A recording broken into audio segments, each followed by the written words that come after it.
Now we've talked just a little bit about types deriving from other types, and we saw that with person given name where there were various levels of type derivation. And what does that all mean? Well, what that means is that we have more generic versions of things, and then those get specialized into more specialized versions. And the more specialized versions inherit from the more generic base. So you take something very generic, like we saw that placement type earlier. We take something generic, like just the concept of an activity, and we have things that a basic generic activity would have. But then we have a more specialized version of an activity. We have a placement, which is a more specialized kind of activity and is based on that generic kind of activity. So we have this generic activity type, and from that we derive or specialize into a placement type, which is just a more specialized version. Specialized activity has all the same things a generic activity would have, but also adds specialized things. So that's the object here. We're specializing. We're taking a generic base, we're specializing it to a different specialized version. That new specialized version will inherit everything from the base, and it will add things of its own that make it special.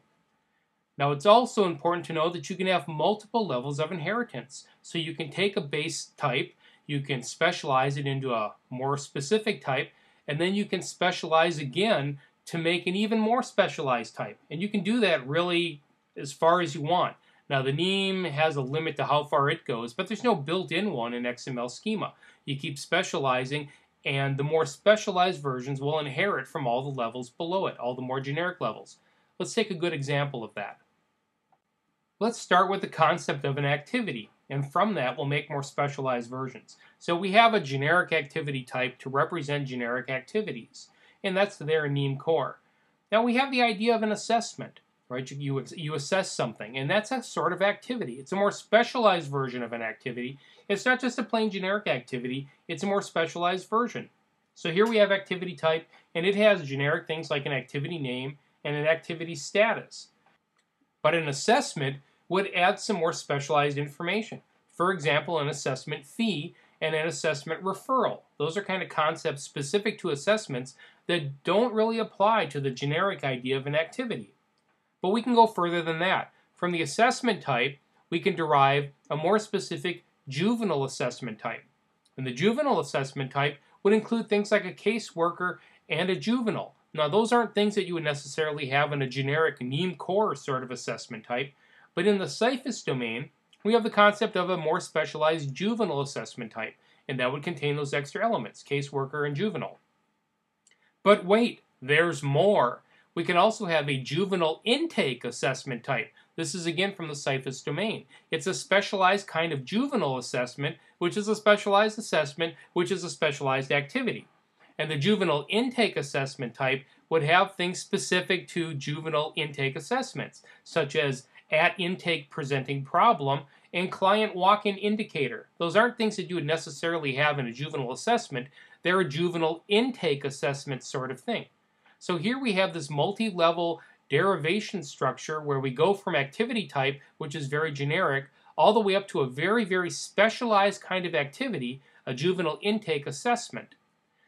All these levels of derivations result in multiple instances of inheritance of things from the more generic versions. Let's take a look at that specifically for each one of these levels.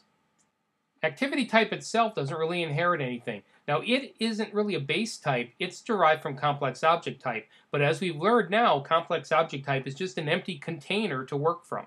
So activity type has generic activity things like the name and an activity status and a lot more. Again, we've simplified for the diagram, but it doesn't inherit from the levels above. No, they inherit from it. So activity type, that's what you get, the generic activity things.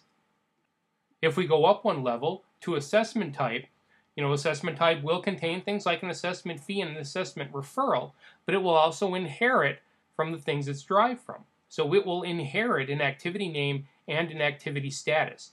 Now, it's important to understand that the names of those elements don't change because they're inherited.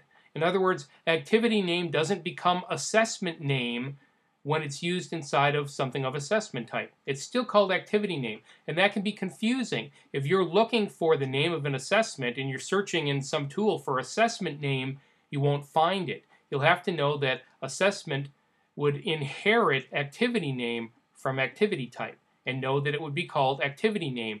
It gets its conceptual meaning of being an assessment name by the virtue of the activity name object being inside something of assessment type. Now, some tools will let you search, some NIEM-specific tools, including mine, coincidentally, will let you search for assessment name and will come up with results saying, hey, it's actually activity name in the context of an assessment. But that's not true of all tools. So you do need to understand the name of inherited tags does not change as they're inherited. An assessment would contain an activity name, not an assessment name. Juvenile assessment type inherits from both levels. So first of all, it contains its own things, like its caseworker and juvenile objects, but it also inherits the assessment fee and the assessment referral from assessment type. Additionally, it inherits activity name and activity status from activity type. So it gets a lot of things. It gets things that are specialized to it, but it also inherits from the more generic layers below it. And again, the names of these elements don't change just because they're inside a juvenile assessment. A juvenile assessment would contain an assessment fee, not a juvenile assessment fee. And it would contain an activity name, not a juvenile assessment name. And to finish off the diagram, let's look at the most specialized one, juvenile intake assessment type. Now it contains its specialized things like at intake presenting problem and client walk-in indicator, but it also inherits caseworker and juvenile from juvenile assessment type, inherits the fee and the referral from assessment type, and inherits the activity name and the activity status from activity type. So elements of juvenile intake assessment type contain an awful lot of stuff. Everything that type contains, as well as everything from all the types from which that type is derived. So that's a lot of stuff. And in some cases, it can be tons and tons and tons of elements that are inherited by a particular type. It all depends on just how deep that type hierarchy is of inheritance. So let's take a look at some actual XML and see how this inheritance works. We're going to look at some schema pieces, and then we'll look at the resulting instance document. So here's our old friend placement type, and here's what it looks like as XML schema directly out of the NIEM schemas. You've got placement type, we've got annotation tags along with the definition of that type, and then we see it extends from NIEM Core's activity type. You see the extension base equals NC : activity type. And then there are all the elements that could go inside of a placement object. And then at the bottom, we see the element placement that's being defined as being of placement type and the little definition for it. So here we have a placement type being defined as extending from a more generic activity type and adding some things specific to the concept of a placement. So here's a chunk of schema for activity type. Here we see complex type, name equals activity type. We're defining activity type. We have the definition there in the documentation tags. And then we see that we have an extension base equals complex object type.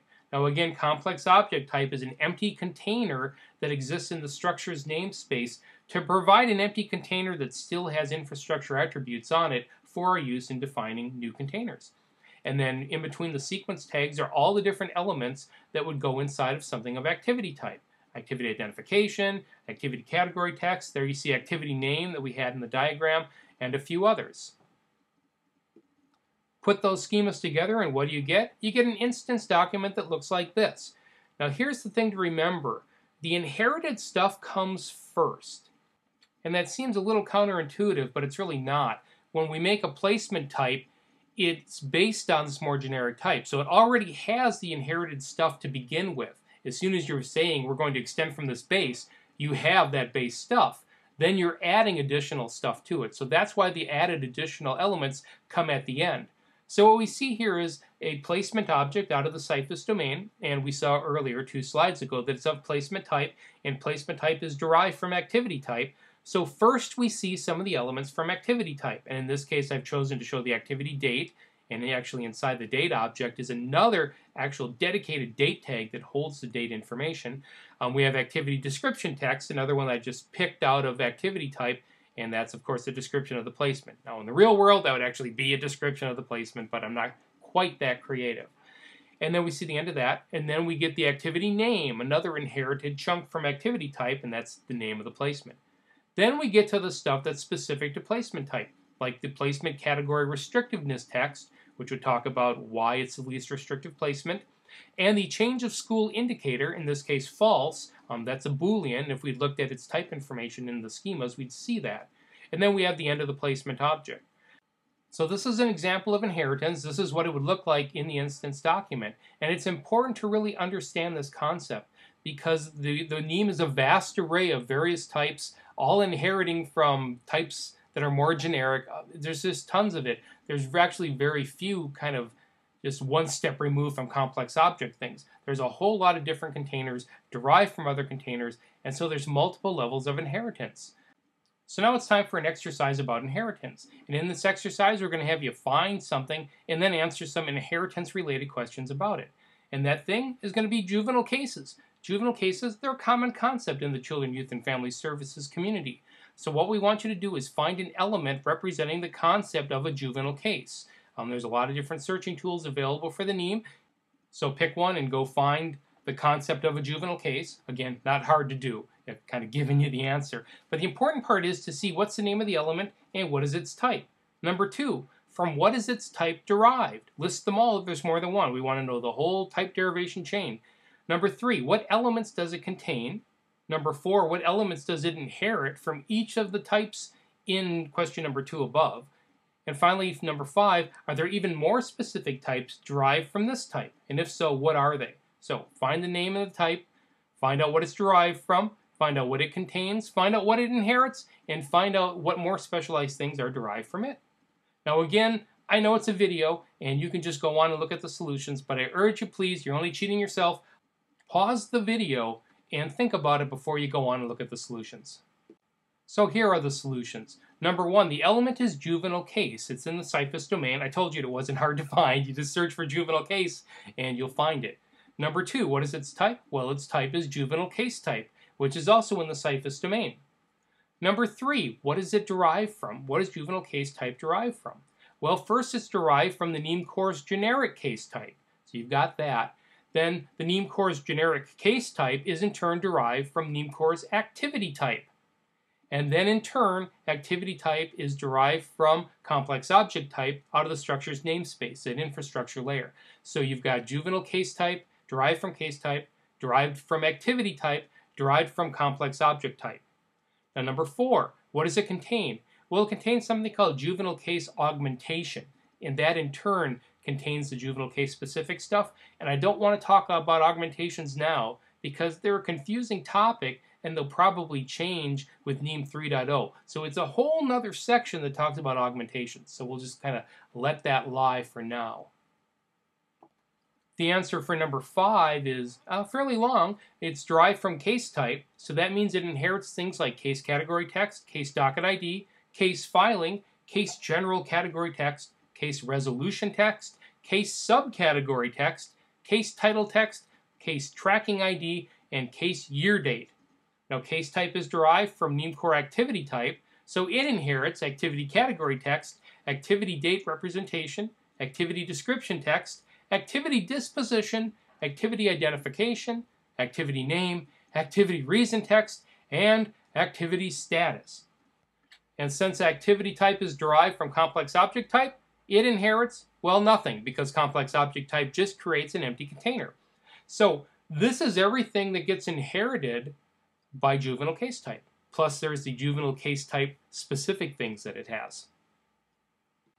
And finally, we answer the question number 6, what else is derived from juvenile case type? And that would be even more specific things, like child welfare case type, which is a type for child welfare cases, and juvenile fire setting case type, which is a special type for juvenile fire setting cases, which is a specific concept to juveniles. It's not an analog to an adult fire setting case. It's a different kind of beast. And so it is in the CIFAS domain because it's a juvenile specific kind of thing. So anything of these 2 types would inherit everything from juvenile case type as well as case type as well as activity type. It would inherit all of that stuff. So a lot of things to be inherited. Finally, a little licensing information about these materials.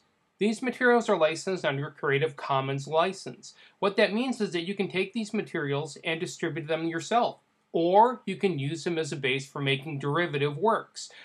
There are, however, 2 limitations involved. Limitation number 1 is that if you do distribute these works, you have to distribute them under a license identical to the one I'm showing you right now. And if you want more information about it, there's a URL on the screen. So if you distribute the works, you have to keep the Creative Commons license on them. The reason for that is that it ensures that other people can then take your work and do more stuff with it. These materials go back well over a decade in their original form, and they have been modified and enhanced throughout the years because this license protects the ability to do that. So it's very important.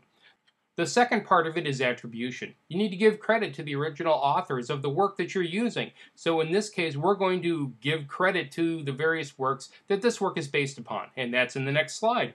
This particular work was funded by a grant from OJJDP, the Office of Juvenile Justice and Delinquency Prevention.